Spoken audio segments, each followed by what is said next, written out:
Hello नमस्कार सभी विद्यार्थियों का उत्कर्ष एग्रीकल्चर क्लासेज के इस यूट्यूब चैनल पर आप सभी का हार्दिक स्वागत और अभिनंदन है। आज एक विशेष बिंदु को लेकर के चर्चा करेंगे और उसमें जिसको कह सकते हैं हमारे साथ नरेंद्र सर जिसको कह सकते हैं हमारे साथ रहेंगे, अक्षय सर भी उसमें हमारे साथ रहेंगे। और ये कहीं ना कहीं ये वीडियो जो है पशु परिचर के विद्यार्थियों के लिए बहुत उपयोगी होगा, क्योंकि इस समय RSSMB ने एक नोटिफिकेशन जैसा निकाला है कि नॉर्मलाइजेशन, और इस नॉर्मलाइजेशन के नोटिफिकेशन के बाद विद्यार्थियों में कहीं ना कहीं ऐसा लगता है कि सर क्या होगा।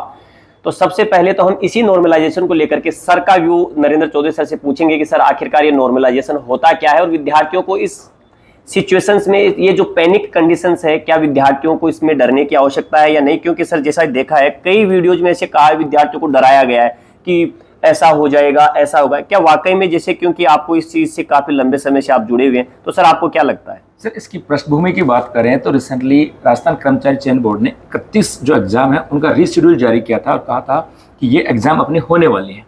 अब उस एग्जाम के अंदर 10 ऐसे एग्जाम हैं जिनके जो एग्जाम एक दिन में नहीं हो सकती, क्योंकि उसमें कैंडिडेट ज़्यादा है और सरकार के पास सोर्सेज कम होते हैं। तो सरकार क्या करती है, उन एग्जामों को अलग अलग शिफ्टों में और अलग अलग दिन करवाती है। जैसे पशु परिचर की बात करें, ये पशु परिचर के एग्जाम आपके 1 से लेकर के 4 दिसंबर 2024 को होने वाली है। कैंडिडेट सबसे ज़्यादा इसके अंदर है, तो 4 दिन एग्जाम होंगी। अब पेपर सेटर जो होता है वो चाहता है कि मैं 4 दिन जो मैंने पेपर बनाया है उन चारों का लेवल बेहतर हो, लेकिन ऐसा हो नहीं सकता, बराबर भी हो और बेहतर भी हो, लेकिन ऐसा हो नहीं सकता। तो कई बार क्या होता है, एक शिफ्ट के अंदर पेपर टफ आ जाता है, एक शिफ्ट के अंदर पेपर आसान आ जाता है। तो ऐसी स्थिति के अंदर जिसका पेपर टफ था उनकी मेरिट कम हो सकती है और जिनका आसान था उनकी मेरिट ज़्यादा जा सकती है। तो यहाँ पर बच्चे जो ना, यहाँ पर क्या होता है कि बच्चा सोचता है कि यार मेरा टफ था तो मैं मारा गया। तो यहाँ पे बच्चे के मन में शंका होती है और इसी का फायदा जो यूट्यूबर लेते हैं या दूसरे जो है ना, कहते हैं कि आपका नॉर्मलाइजेशन होगा तो मामला बिगड़ जाएगा। ऐसा बिल्कुल भी नहीं है सर। नॉर्मलाइजेशन जो है ये प्रक्रिया आसान है और होनी भी चाहिए। होनी इसलिए चाहिए क्योंकि 2 शिफ्ट है और दोनों पारियों में पेपर बराबर नहीं हो सकता, लेवल बराबर नहीं हो सकता। तो क्या किया जाता है कि जैसे 4 शिफ्ट में पेपर होगा तो उस 4 शिफ्ट में अभी तो ये भी तय नहीं है जहां तक है कि 4 दिन जो पेपर होगा उसमें शिफ्ट कितनी हो सकता है सर? क्या 8 शिफ्ट हो जाए? हाँ। हो सकता है एक दिन में 3 पेपर हो तो 12 पेपर हो जाए। जी सर, कितनी भी शिफ्ट हो, हर शिफ्ट के अंदर जितने भी कैंडिडेट बैठे हैं उन सब कैंडिडेट के जो स्कोरिंग किया था उनका एक एवरेज निकाला जाता है। उसके बाद जो मिनिमम एवरेज और जो मैक्सिमम जो एवरेज होता है उनके डिफरेंस को मिनिमम में जोड़ करके उसको पैरेलल किया जाता है। मतलब ये जो प्रक्रिया है ये प्रक्रिया आसान अच्छी है, खास करके अच्छी है क्योंकि डराया भी जाएगा आपको कि यार नॉर्मलाइजेशन होगा, पता नहीं क्या होगा, मारे जाओगे, नंबर कम हो जाएंगे, ज्यादा हो जाएंगे। नंबर कम होने का तो काम ही नहीं, इसमें नंबर तो कम होते नहीं है। जिसका लेवल जो टफ था वहां पे जब नंबर स्कोरिंग कम हो रहा था, ऐसे स्थिति में उन बच्चों के लिए बेहतर चीज है। मतलब ये मान के चलो कि नॉर्मलाइजेशन स्टूडेंट के अच्छा है। और ये कि मतलब यहाँ से पैनिक तो होने की आवश्यकता नहीं है। आप किसी भी पारी में देकर एग्जाम देकर के आओ, आपको यहाँ पे इसके ऊपर तो फोकस नहीं करना। नॉर्मलाइजेशन बेहतर प्रक्रिया है और इसके ऊपर और यदि बेहतर की बात करें, कुछ और नए सुझाव की बात करें तो अक्षय सर भी हमारे साथ अपने साथ आई गए हैं, अभी सामने आई गए हैं, मुस्कुरा रहे हैं। तो मैं चाहूंगा कि सर अक्षय सर आप भी आओ एक बार, और आप क्या कहना चाहोगे, क्योंकि बच्चे है ना, सबसे बड़ी चीज है कि ये बिना सीटी की भर्ती परीक्षा थी और बच्चे बहुत सारे बच्चे हैं और सोच रहे हैं कि सर बिना सीटी की भर्ती है, इसमें सरकार ने नॉर्मलाइजेशन कर दिया। मैंने प्रक्रिया तो आपको बता दी। मैं ये भी कहता हूं कि डरने की आवश्यकता नहीं, बेहतर है।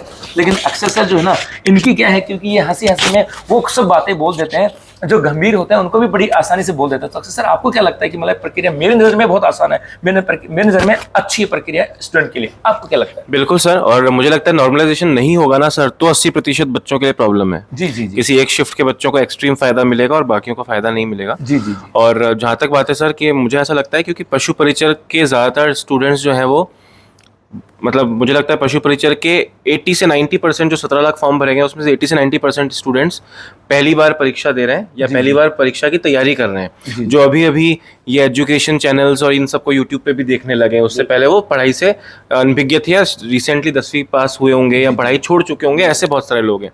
तो मुझे लगता है कि ये केवल व्यूज़ प्राप्त करने के लिए और डराने के लिए अलग अलग जगह पे नॉर्मलाइजेशन को लेकर विद्यार्थियों को परेशान किया जा रहा है। नहीं होता तो एक बेहतर स्थिति होती, इसमें तो कोई दो राय नहीं है। एक दिन एग्जाम होता तो मन में शंका ही नहीं होती। पर आप भी जानते हो कि एक बार में नहीं हो सकता है ना। 17 लाख बच्चे, 17 लाख स्टूडेंट्स हैं। मेरे ख्याल में राजस्थान का फिलहाल का सबसे बड़ा एग्जाम शिक्षक भर्तियों के बाद अगर कोई बना है तो वो ये पशु परिचर का ही बना है। और क्योंकि यंग लोग हैं, लगातार परीक्षाएं देने वाले स्टूडेंट्स नहीं है, तो उनको केवल डराया जा रहा है ना। जैसा सर ने बताया कि 4 दिन का एग्जाम है तो हो सकता है 8 शिफ्ट हो। आइडियली 8 शिफ्ट ही होंगी सर, 4 शिफ्ट में नहीं होगा। तो 4 या 8 शिफ्ट जो भी होंगी उसमें नॉर्मलाइजेशन इंपॉर्टेंट है। दूसरा भाई, नॉर्मलाइजेशन ना ग्यारसीलाल सर ने किया है, ना मैंने किया है, ना नरेंद्र सर ने किया है, ना तुमने किया है, तुम्हारे हाथ में वो है नहीं। ठीक है, नॉर्मलाइजेशन रेलवे जैसी एग्जाम भी करती है, क्योंकि वो तो 80-80 शिफ्टों में, 60-60 शिफ्टों में ये फॉर्मेट लेके ही रेलवे आया था हाँ, सर। रेलवे और लाया था। पता कौन लेके आया था सर? जो नेशनल स्टैटिस्टिक्स जो डिपार्टमेंट है, सांख्यिकी जो विभाग है, उस सांख्यिकी विभाग के द्वारा कंडक्ट और वो फार्मूला भी उन्होंने अप्रूव किया। सांख्यिकी विभाग ने हाँ, फार्मूला ठीक दिया है। था। तो अब रेलवे जैसे एग्जाम, ऐसे जीडी जैसे एग्जाम जो 40-40, 50-50 शिफ्टों में होते हैं, अपना तो यार 4 या 8 शिफ्ट का है, क्या ही नुकसान और फायदा। ना तुम्हें कोई फायदा होने वाला है इससे, ना कोई नुकसान होने वाला है। अगर इन बातों पर ध्यान दिया फालतू का, तो नुकसान जरूर ज्यादा होगा। होगा। कल सर एक वीडियो में आपने मतलब बताया भी कि अब तुम्हारे पास 5 महीने बचे हैं, 5 महीने में भटक भी सकते हो और 5 महीने में सवर भी सकते हो। अब सोचना तुम्हें है कि इन सब फालतू बातों पे ध्यान देना है कि तुम्हें पढ़ाई पे ध्यान देना है। तुम्हारे हाथ में तो पढ़ना है, तो तुम पढ़ लो भाई। 5 महीने में मतलब आप समझ लो कि 5 महीने में जिसकी तैयारी 0 है ना, वो भी तुमसे आगे जा सकता है। हाँ, अच्छे से मेहनत करे तो अपने को इन 5 महीने में से 5 सेकंड भी वेस्ट नहीं करना है। पूरा ध्यान पढ़ाई पे देना है, पार्ट ए, पार्ट बी। और हम तो लगातार आप लोग को यूट्यूब के माध्यम से, ऐप के माध्यम से और ऑफलाइन माध्यम से लगातार आप लोगों को पढ़ा ही रहे हैं। बाकी अभी बिग समर सेल भी चल रही है सर, जी। और हमने अभी कम समय में ज़्यादा क्वालिटी देने के लिए एक लाइव फ्रॉम स्टूडियो बैच भी पशु परिचर का लॉन्च किया है, जिसमें आपको एक सब्जेक्ट तो लाइव चलेगा ही, प्लस उसके एक और रिकॉर्डिंग्स आपको और दी जाएंगी। मतलब पार्ट ए जो है वो आपको 2 बार पढ़ाया जाएगा, एक रिकॉर्डेड फॉर्म में और एक लाइव फॉर्म में। तो अपने को पढ़ाई पे ध्यान देना है। बाकी हमने आपको सिर्फ सतर्क करने के लिए, आपको अवेयर करने के लिए कि भाई डरना नहीं है। डरना नहीं है, दूसरा ये सबसे नुकसान नहीं होता। नुकसान इसका नहीं मतलब होता। एक चीज तो सर ये तय है कि जो नॉर्मलाइजेशन है उसको लेकर विद्यार्थियों को मन में किसी भी प्रकार की शंका नहीं होनी चाहिए। नहीं, डरना तो बिल्कुल भी बिल्कुल नहीं सर। चाहिए। लॉस है ही नहीं। दूसरी चीज़ कौन सी, तुम्हारे मेरे हाथ में है। बिल्कुल सही बोल रहा हूँ कि नहीं?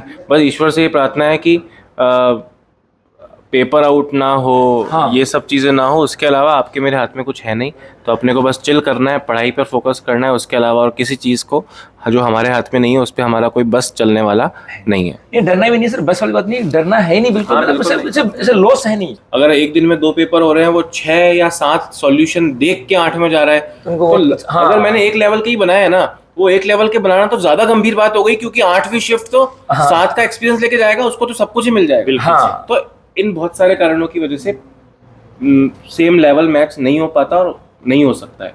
तो नॉर्मलाइजेशन एक सामान्य प्रक्रिया है, आज से पहले 50 बार हो चुकी है और आगे भी भविष्य में 50 अबे राजस्थान के एग्जामों में बहुत बार हाँ हुई है। हाँ बिल्कुल होती है। तो डरना नहीं है भाई अपने को। हाँ, इसका मतलब यह है कि पशु परिचर के विद्यार्थियों को किसी भी प्रकार की चिंता नहीं करनी है। नॉर्मलाइजेशन आपके हित में किया जा रहा है, ऐसा आपको कोई विशेष नुकसान नहीं होगा। बस आपको बशर्ते बचे हुए 5 महीने में दबा करके मस्त होकर के तैयारी करनी है। जैसे सर ने कहा ना, चिल करते हुए, चिल का मतलब यहाँ है सब मस्त होकर के, कोई टेंशन नहीं लेनी है आपको, आराम से मस्त होकर के तैयारी कीजिएगा।